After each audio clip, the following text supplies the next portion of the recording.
How are you doing, guys? Roy here. I'm Sandra. And we're the Bourbon Duo. How you guys doing? We got another unique bottle for you tonight. This is Clyde Mays Alabama style whiskey. Now, why is this Alabama style whiskey? I don't know. Why is it Alabama style whiskey? Well, because they put apples in the finished bottling process. So before they bottle it, they fold in natural apple to give it a distinct taste, a distinct flavor. And because you do that, you can no longer call it bourbon. They do make a bourbon without the apple folded in. Anytime you mess with the finished product, anytime you put anything in the barrel, you can't call it bourbon anymore. So let's see what this one's all about. Cool story with Clyde May, though. Clyde was an Alabama moonshiner.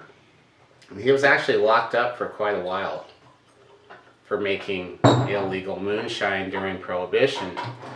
Got out, started making his whiskey. Continued to make his whiskey. That's perseverance, man. The guy was locked up, but he said, no, I'm going to keep making this stuff. So, oh yeah. This has a spicy smell, like a... Got like a anise, peppery scent, but I also do get that apple. I kind of don't want to read tasting notes when I look at a bottle because I want to smell it for myself. So if a bottle tells me it's got apple in it, it might trick my brain into saying, hey, there's apple in this. But I really do smell it. I smell dried fruits for sure. Well-rounded. This is bottled at 85 proof. 42.5% alcohol, so not a really high ABV. So let's see what we've got going on here.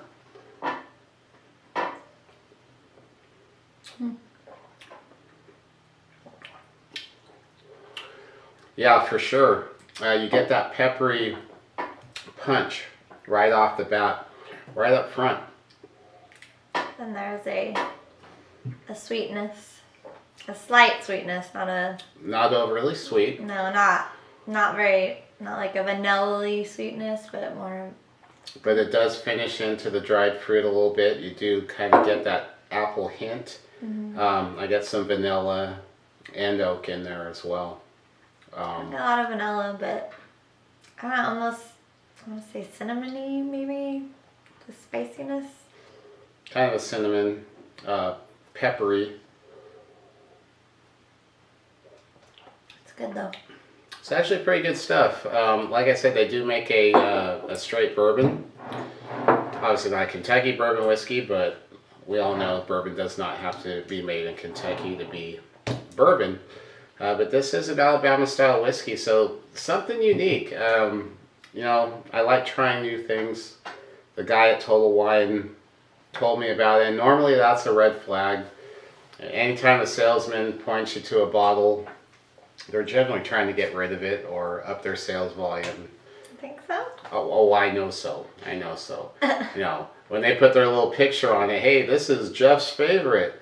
Not really Jeff's favorite. I think they're just trying to move some Clyde Mays out of there. But I was pleasantly surprised. I let them talk me into buying it. It's not bad. Definitely would mix well for a Manhattan. Some other bourbon cocktails.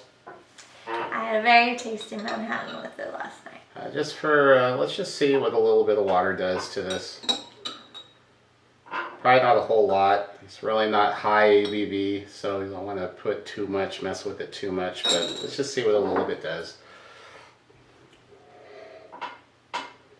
Okay, so that little bit of water added to it kind of rounds that spiciness off a little bit, and I'm getting more of that apple influence on this.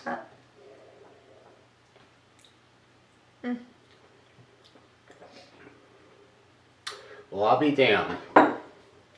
So a little bit of water, I get more fruit and sweetness out of it now.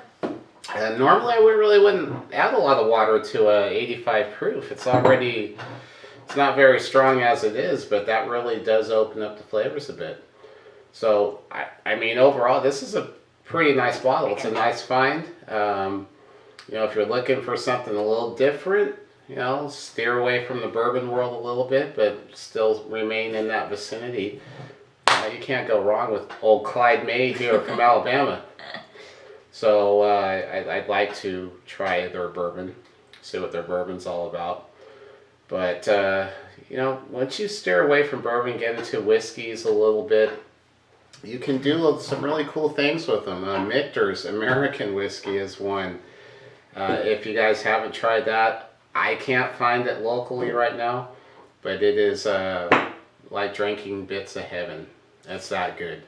And the reason it's American whiskey on that one is it's finished in used bourbon barrels, which obviously when you make bourbon, it can't be a used barrel. So definitely get into the whiskey side of things, steer away from bourbon a little bit. You get a little more, very surprising, I think. So well worth it. I think the price on this was $31. Not bad at all. You know, for the money, yeah, you're getting a nice, unique bottle. Definitely mix it up a little bit. I'll give it a solid 88. Yeah, it's tasty. Yeah, I like it. I like this one a lot. So give it a try. See what you think. Again, hopefully you found this video somewhat informative. What are we wearing here? That's not so much whiskey, just says I drink well. Drinks well with others. She kind of does. She kind of does. She's a nice girl. It may not seem like it, but she's good.